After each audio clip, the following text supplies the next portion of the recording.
everybody, and welcome to the channel. My name is Katie, and today we're going to be discussing a lot of things about Chiron, the wounded healer in astrology. So we're going to be talking a lot about his mythos today and what it means in astrology. Some astronomy facts that I think are pretty fun, but let's go ahead and start with what Chiron means in astrology. Now, we did mention that Chiron symbolizes the wounded healer, or it's often called the wounded healer. So Chiron symbolizes where we often are very good at healing and working with others, but struggle to do the same within ourselves. So say we're really good at helping somebody with our confidence, but honestly, we're really insecure ourselves. So it's something that we can really help with other people's, but struggle with ourselves, depending on where it is in our birth chart. So this is generally a deep wound, kind of like a bleeding heart situation. And this wound comes from something that we were taught or were something that we went through as a child. Very young, generally has to do, within the formative years. It could be having big ears. It could be, for me, I have nerve damage in my shoulder, so it doesn't, as you can see now, I'm sure you didn't notice until I said something, but that's kind of how Chiron works. That deep wound is something that the other people may not notice. Like, you may not notice my arm. My first house Chiron here, very physically noticeable since it's in the first house. But that wound isn't a big deal to other people as it is to the native. Now, it can depend. Some people, the Chiron is a very deep wound. Sometimes the wound is more surface level. It really depends on the birth chart. Another thing that has to do with Chiron in the birth chart is it generally, and I learned this from Tom Jacobs, if you're interested in learning more about Chiron, I would highly suggest looking at Tom Jacobs. He also talks a lot about True Black Moon Lilith, which also highly recommend. But Chiron signifies an area in our birth chart where we're going to be more sensitive because of that wound. The wound doesn't like to be poked and prodded at, like, ouch, So we tend to be more sensitive or reactive around those areas. But Chiron, on the flip side, can also symbolize where or represent where we are very resourceful and clever in a birth chart. And we'll go ahead and get into the mythos now, because I think the mythos just expands upon what the representation is in a birth chart. And that is true, because when all of the planets have mythos as well. So let's go ahead and get into this mythos. So Chiron's mother was a nymph named Philyria, or Philyria, or Phlyria. I think it's Phlyria. I'm not gonna say that I pronounce it right because I'm probably butchering it. But his mother was a beautiful sea nymph named Phlyria, and the god Kronos really wanted to bed her, and she wanted nothing to do with him. So she turned herself into a horse and ran away. And then Kronos, also known as Saturn, turned into a bigger horse and basically overtook her. We get the gist here. So being that they were both horses when the conception of Chiron happened, Chiron came out a centaur. Now, his mother, the sea nymph Phlyria, I probably should stop saying her name because I'm butchering it, but his mother, the sea nymph, was mortified at Chiron. She couldn't bear looking at him. He was, a monster, a reminder of the trauma that she'd been through. There's that first deep wound right there, rejection at birth. So being that he was raised by Apollo and Artemis, that are the gods of medicine and the hunt and those areas, Chiron grows up to be very cunning, intelligent, resourceful. He becomes this great healer and medicine person. And even with all of those great things, because of that wound of rejection, he has a dilemma.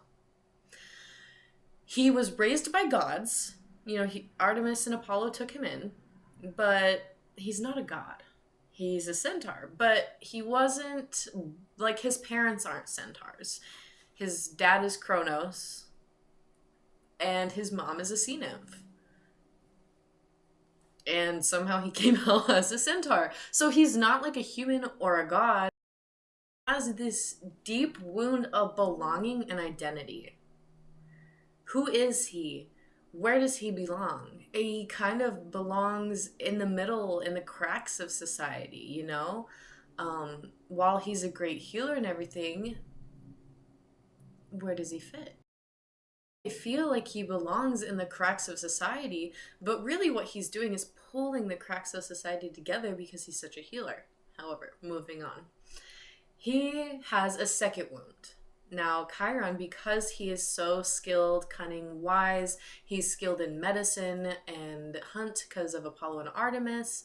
So all or a lot of the great heroes come to be taught and trained by Chiron. Sought out. In a way, he did find his place, but those wounds are still there. You know, they just don't, wounds don't just go away, essentially. Continuing on, one day he is teaching Hercules, whom he's really close to. It's one of the closest students that he's ever had. And Hercules accidentally shoots an arrow up into the sky with poison on it from one of the Greek monsters. I forget which one, but it is, I think it might be the Hydra. Don't quote me on that. But when Hercules shoots this arrow up into the sky, it comes right down and strikes Chiron in the thigh. Now, Chiron's immortal, and this poison, Chiron can heal for other people. If other people, you know, got struck with it, he could have healed it, but he can't heal himself. So no matter what he did, he was stuck with this immortal wound in his thigh. So he always carried that pain, and it would never go away. So those are like going through some experiences that just really hurt our soul. Like some things like that never truly go away, even though we can heal and alchemize that, which is a theme of Chiron, as we'll go to see in the next part with Prometheus. Fire that gave humans fire in Greek mythos, and that was a defiance of what Zeus wanted him to do. He did not. Zeus was not cool with Prometheus giving us fire, so Zeus punishes Prometheus by chaining him to a cliff, and eagles come and peck and eat at his liver every day. It heals overnight, and then Prometheus endures the pain of his liver getting pecked out by eagles literally every day. So healing, all that stuff. Chiron sees this and trades his immortality for Prometheus's freedom. So taking his place, being chained to the cliff, and that is where Chiron does pass. So Chiron was able, I don't necessarily see this as an ending, because we know death is not an ending, it is a beginning. So looking at that this way, Chiron was able to alchemize and change his situations while helping others. Tom Jacobs does a really good explanation of topics around healing suicide and things like that. I would go check that out if this is kind of maybe a little triggering. So what are some takeaways from Chiron's story, other than that we all have some kind of story of Chiron in our charts? But we'll get more to that in another video. But Chiron teaches us how powerful it is to get in touch with our pain. Because if Chiron had endured all of what he did, could he have reached as many people as he did? Would he have taught the great heroes? We don't know. We also learn from Chiron that our knowledge from our experiences are so valuable. Why do we think, I mean, other than that he was taught by Apollo and Artemis, why was Chiron so resourceful and clever? You know, we have to remember that a lot of what we've been through, unfortunately, makes us resourceful. That doesn't make it okay. But we have to remember that some things have valuable lessons. And I won't say everything, because that's not true. Obviously, some things are just terrible. However, some things do have lessons, and I think those lessons are really important. Another thing we can learn from Chiron is we do have the ability to alchemize our pain. We have the ability to change our situations and put ourselves in better situations. We have the ability to change our perspective and perception, our bias, and all different kinds of things.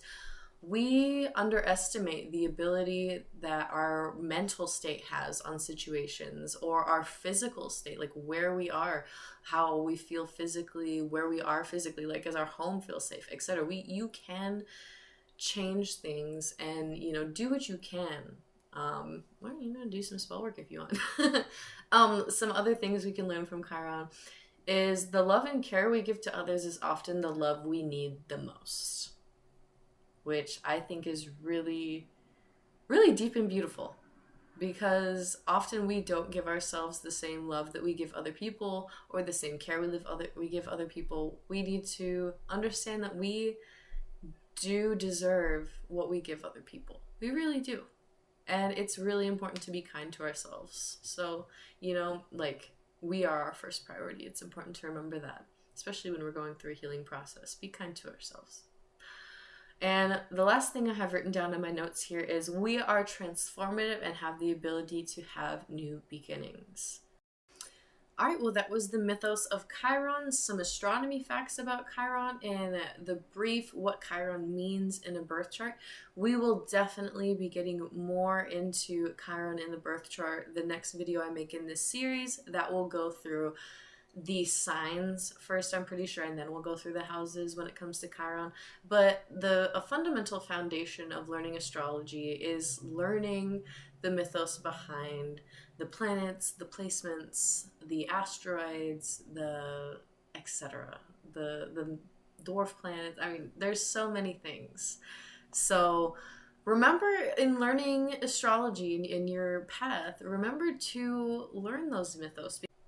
So with that, I hope you guys have an amazing day and got something out of this. Let me know what you think in the comments, what you want to see next, who your Chiron placement is. I will do my best to reply. All right. I'll see you guys next time. Bye.